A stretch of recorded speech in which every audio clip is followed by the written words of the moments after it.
My fiancée demanded I gift her parents a share of my business. She gave an ultimatum to cancel the wedding, but what I did next left her speechless. I'm a 33-year-old male, and honestly, I'm proud of what I've accomplished. My tech consulting firm isn't Google or Amazon, but it's mine. I started it with no outside help, no rich relatives, no magical investments, just me, my laptop, and way too many sleepless nights. I sacrificed a lot to make it work, skipped vacations, ate ramen for dinner when I couldn't afford takeout, and kissed any kind of work-life balance goodbye. So, yeah, I'm pretty attached to what I've built. About a year ago, I met Jenna, a 29-year-old female. At first, she seemed like the perfect match. She was ambitious, confident, and had this magnetic energy that drew people in. She knew how to dress, talk, and charm a room in ways that I'll admit I could never pull off. We started dating, and things were great for a while. I thought I'd finally found someone who understood my hustle. Fast forward a year, and we were engaged. The proposal was nothing flashy, just us, a nice dinner, and a quiet moment where I asked her to marry me. She said yes, and for a while I thought I was on cloud 9. Planning the wedding wasn't exactly my thing, but Jenna took the reins like a pro. Venues, dresses, catering, she had it all under control, and I was just happy to go along with it, or at least I thought I was. One night, about 3 months before the big day, we were sitting at the kitchen table. Jenna had her laptop open, scrolling through Pinterest boards of flower arrangements or something. I was half paying attention, sipping my coffee and pretending to care about the difference between peonies and roses. Then, out of nowhere, she hit me with it. "Babe," she said in that tone that meant she wanted something, "we need to talk about my parents." I raised an eyebrow. "Okay, what about them?" She smiled, all sweet and casual. "Don't you think we should do something special to thank them for everything they've done for us?" I blinked. "Didn't we just take them on that weekend trip to Napa? And I bought your dad that expensive watch he wanted. What else are you thinking?" She set her laptop down and leaned across the table like she was about to share a brilliant idea. "I was thinking maybe you could give them a stake in your business." For a second, I thought I'd misheard her. "Wait, what?" "A small stake," she clarified, as if that made it any better, just as a gesture of gratitude. They've always wanted to be part of something successful, and this would mean so much to them. I stared at her, trying to process the sheer audacity of what she just said. "You want me to give your parents a share of my company as a gift?" "Yes," she said, smiling like this was a totally normal thing to ask. "It's a sign of trust and respect. They've done so much for me. This would show that you appreciate them too." I couldn't believe it. I actually laughed, thinking she had to be joking. "Jenna, I built this company from nothing. Your parents had no part in it. Why would I give them a share?" Her smile faltered, and she gave me this look like I was being unreasonable, because they're family. My family is going to be your family soon. This isn't just about business. It's about building connections and showing that you value them. I put down my coffee, suddenly wide awake. "Jenna, I don't think you understand how businesses work. Giving someone a stake in my company isn't a casual thing. It's not like handing out party favors. This is my livelihood." She sighed, like I was the one being difficult. "You're overthinking it. It's just a symbolic gesture. They're not going to take over or anything." I rubbed my temples, trying to stay calm. "Jenna, this isn't symbolic. It's legal. Your parents didn't help me build this company, and they didn't invest in it. Why would I hand them part of it?" Her tone shifted then, becoming sharper. "Because they're my parents, Aaron. Without them, I wouldn't even be here. Don't you think they deserve something in return?" I couldn't believe what I was hearing. They deserve respect, sure, but respect doesn't mean giving away something I've worked my ass off for. The conversation ended there for the night, at least. But as I lay in bed later staring at the ceiling, I couldn't shake the feeling that this was just the beginning of something bigger. Jenna's request wasn't just weird, it was entitled, and the fact that she thought it was reasonable was a massive red flag. Looking back, I should have seen it coming. Jenna had always been a little extravagant. She grew up in a family where money wasn't exactly tight, and she had this habit of expecting the best without questioning where it came from. I'd always thought it was harmless, but now it felt like she was treating my business, my life's work, as some kind of bargaining chip. The day after Jenna's little suggestion, I woke up hoping she'd slept it off. Maybe she'd had a momentary lapse in judgment. People say dumb things when they're caught up in emotions, right? I figured she'd realize how absurd the idea was, and we'd move on. I couldn't have been more wrong. That morning, I made us coffee like usual, and for a minute, everything felt normal. She kissed me on the cheek, thanked me for the coffee, and started scrolling on her phone while I read emails on my laptop. I actually thought maybe I overreacted. Maybe she'll let it go. But then, like clockwork, she brought it up again. "Babe," she said, putting down her phone. "I was thinking more about what we talked about last night." My stomach dropped. What we talked about last night could only mean one thing. Jenna, I started, already exhausted. We don't need to rehash this. I thought we were done with that conversation. She gave me this practiced smile, the kind she usually saved for convincing me to go to overpriced brunch spots. I just think you're not seeing the bigger picture here. This isn't about the money or control. It's about showing my parents that you value them as much as I do. I closed my laptop, realizing I wasn't getting out of this conversation. Jenna, I respect your parents. I really do. But giving them a stake in my company isn't a bigger picture. It's a legal and financial nightmare. I leaned back in my chair, trying to stay calm. Once someone owns a stake in a business, it's theirs. It doesn't matter if they're involved or not. And no offense, but your parents don't know the first thing about running a tech company. She waved her hand dismissively. They don't need to know. It's not about running anything. It's about them feeling appreciated. I stared at her, trying to figure out if she was serious. She was dead serious. The rest of the day, the conversation replayed in my head. I couldn't focus on work because I kept thinking, is this what the rest of my life is going to be like? Constant guilt trips over unreasonable demands. That night, it got worse. We were sitting on the couch, watching TV.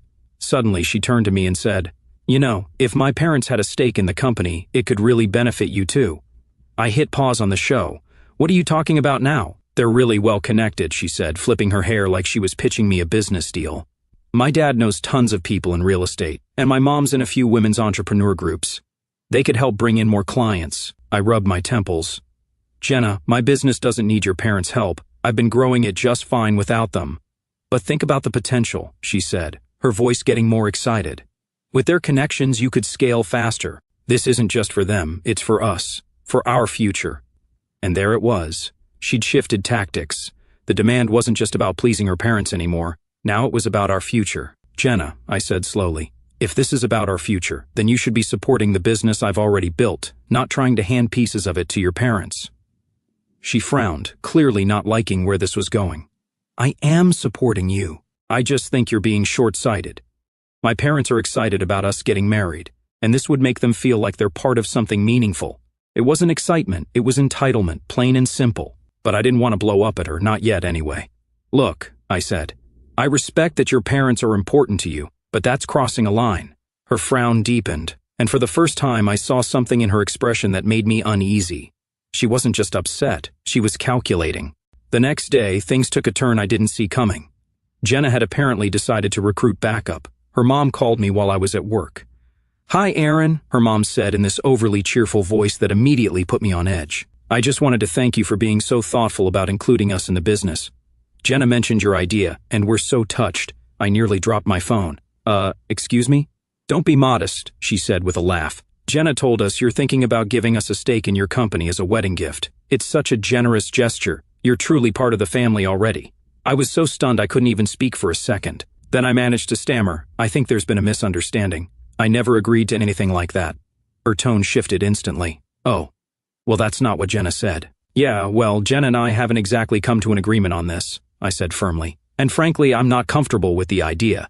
Her mom went silent for a moment, then said, "I see. Well, I hope you'll reconsider. This would mean a lot to us." I ended the call, my blood boiling. Jenna had gone behind my back and sold her parents on an idea I'd flat out refused.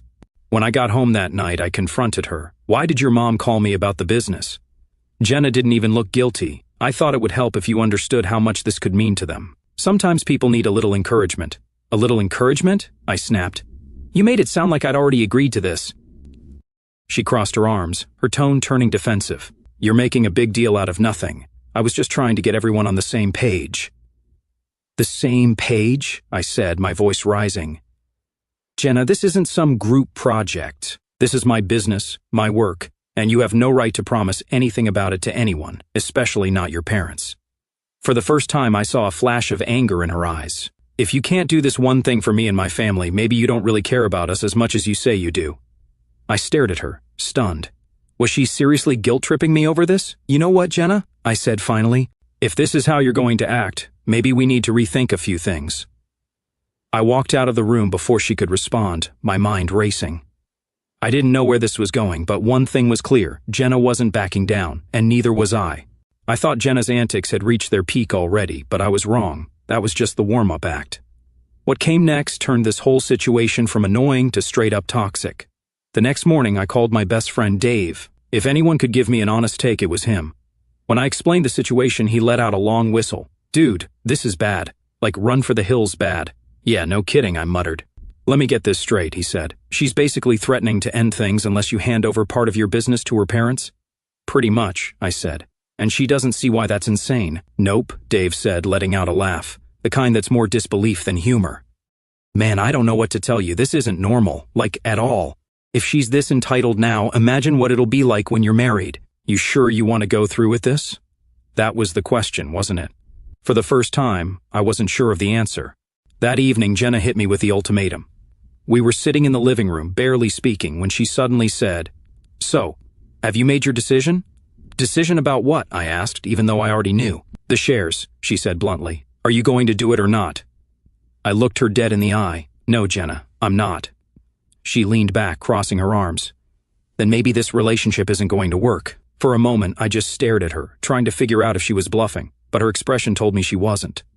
"Maybe it's not," I said finally. Her eyes widened, like she hadn't expected me to call her out. "You're seriously willing to throw everything away over this?"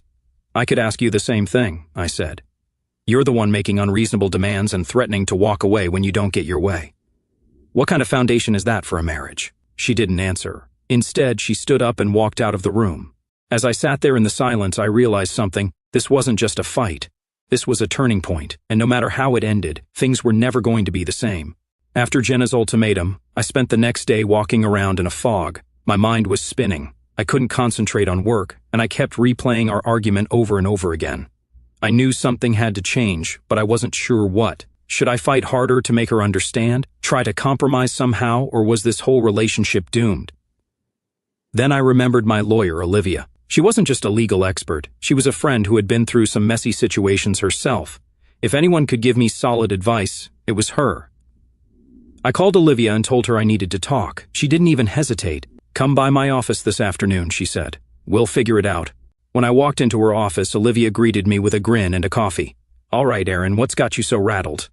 I sighed and sat down, spilling the whole story. I told her about Jenna's request, the guilt trips, the call from her mom, and finally, the ultimatum. Olivia's grin faded as I spoke, replaced by a look of pure disbelief. When I finished, she leaned back in her chair, crossing her arms. "Wow, that's a lot. Tell me about it," I muttered.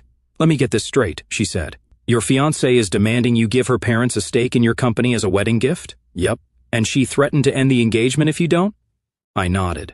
Olivia let out a low whistle. "Aaron, this is a massive red flag. Like, wave it in the air and run the other way, red flag."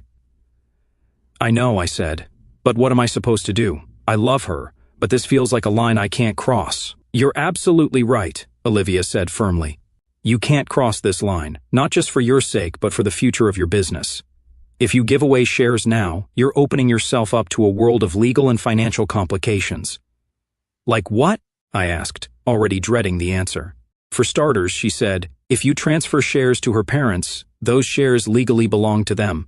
If anything goes wrong, say they decide they want more involvement or they sell their stake to someone else, you lose control of that portion of your business. And if you and Jenna get married, it gets even messier. Those shares could be considered marital property, which means they'd be up for grabs in a divorce." I felt a cold knot forming in my stomach. "So you're saying this could screw me over in more ways than one?" "Exactly," Olivia said. "And let's be real here. If Jenna is making these kinds of demands now, what's to stop her from making even bigger ones down the road?" I sat there, staring at my coffee. Olivia was right. This wasn't just a one-time issue. It was a glimpse into a future I didn't want any part of. "What do I do?" I asked finally. Olivia leaned forward, her expression serious. "You need to protect yourself first. Make sure your business is legally untouchable. Update your operating agreement to specify that no shares can be transferred without your explicit consent. And if you haven't already, separate your personal finances from your business accounts. Keep everything clean and untangled." "Done," I said. "I've always kept my business finances separate." "Good," Olivia said. "Now about Jenna. You need to be crystal clear with her. No more maybe or we'll see. Tell her flat out that this isn't happening and that it's not up for discussion. If she can't accept that, well..." She trailed off, but I knew what she was implying. "Yeah," I said quietly. "I might have to end it." Olivia nodded, her expression sympathetic. "I know it's not easy, Aaron, but you need to think about what's best for you in the long run. A healthy relationship doesn't involve ultimatums and manipulation." That night, I went home feeling more resolved than I had in days. Olivia's words echoed in my head. A healthy relationship doesn't involve ultimatums. Jenna was sitting on the couch when I walked in, scrolling through her phone like nothing had happened. I set my bag down and stood in front of her. "We need to talk," I said. She looked up, her expression guarded. "About what?" "About the business, about your parents, about this whole situation." Jenna sighed dramatically, like she was already tired of the conversation. "Aaron, we've been over this. I don't know why you're making such a scene out of it." "Because it is a big deal," I said. "And I need you to understand that this isn't going to happen. I'm not giving your parents a stake in my company, and that's final." Her eyes narrowed. "So that's it? You've made up your mind, and I just have to accept it?" "Yes," I said firmly, "you do. Because this isn't about love or family or respect. This is about you and your parents trying to take something that doesn't belong to you." Jenna stood up, her face flushing with anger. "How dare you? My parents have done nothing but support us. And this is how you repay them? By being selfish and greedy?" "Selfish and greedy," I repeated, my voice rising.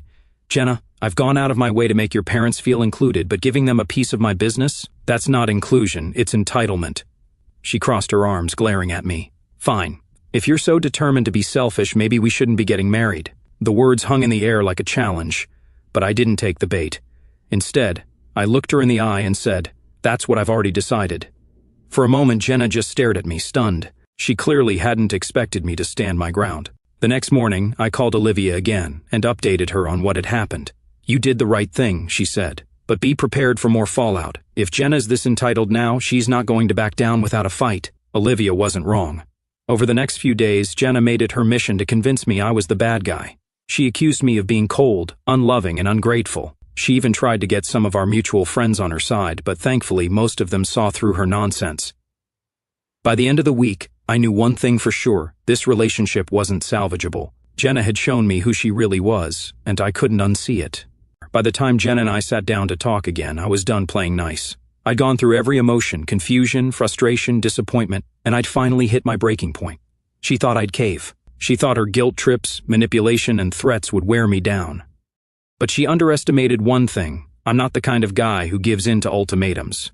The evening started calmly enough. Jenna had been unusually quiet all day, which, honestly, made me suspicious. Normally, she'd be texting me nonstop, sending me links to overpriced wedding decor or ranting about some minor inconvenience. But that day, radio silence. I figured she was gearing up for round 2 of "Let's make Aaron give up his company." Sure enough, as soon as we finished dinner, she turned to me and said, "So, have you thought any more about what we talked about?" I put my fork down and looked her straight in the eye.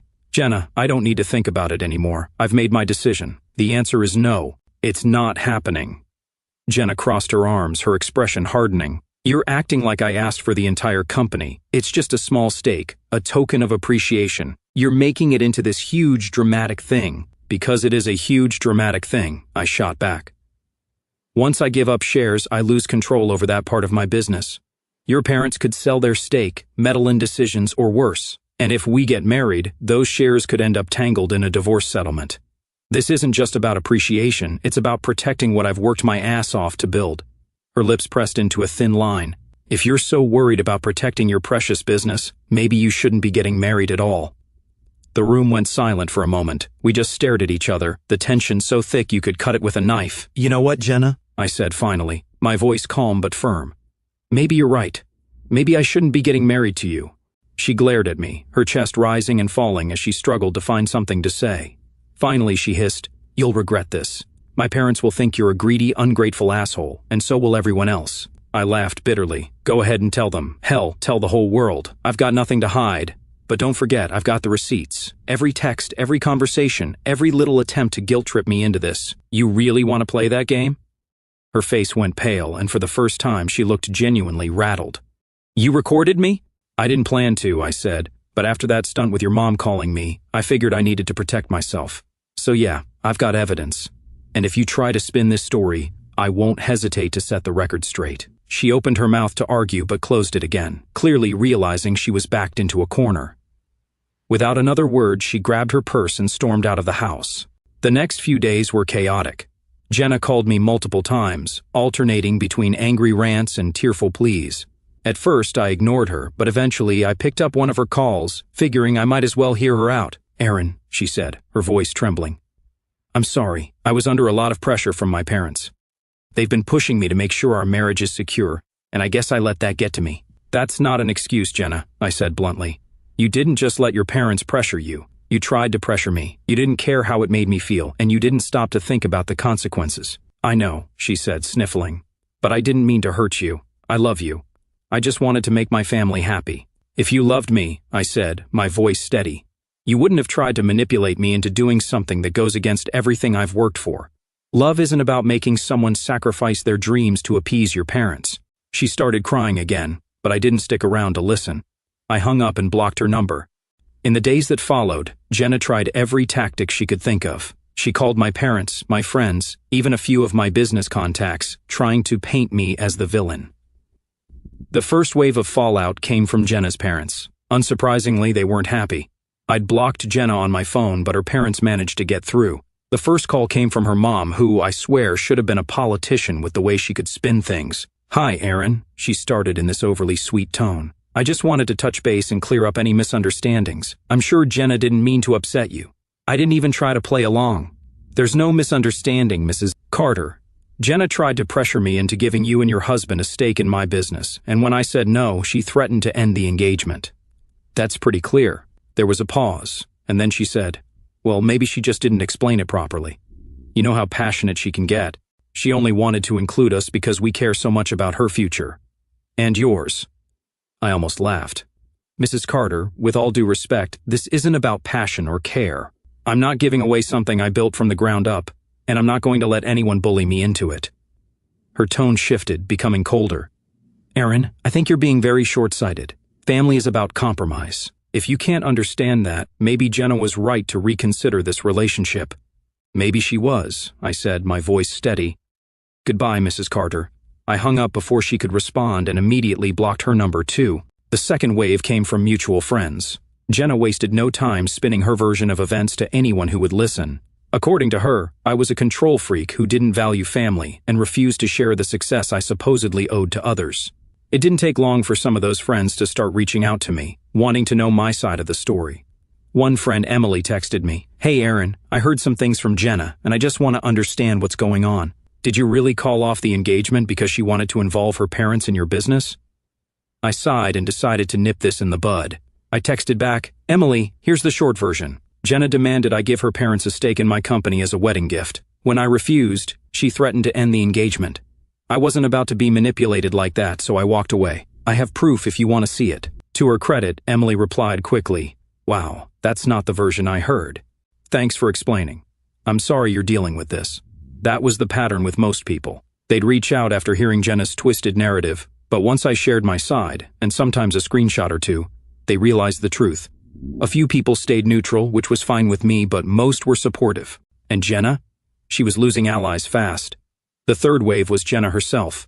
After her attempts to rally support fell flat, she shifted tactics. Suddenly, I was getting emails and voicemails full of apologies and sob stories. Aaron, I'm so sorry, one voicemail began, her voice trembling like she was on the verge of tears. I let my parents get into my head, and I pushed you too far. Please, can we just talk? I love you, and I don't want to lose you. I deleted the voicemail without replying. Love? Was that what she called, trying to manipulate me into giving away a piece of my company? If this was love, I wanted no part of it. Another email came a few days later, this one more desperate. Aaron, please. I made a mistake. I was under so much pressure, and I wasn't thinking straight. Can't we work?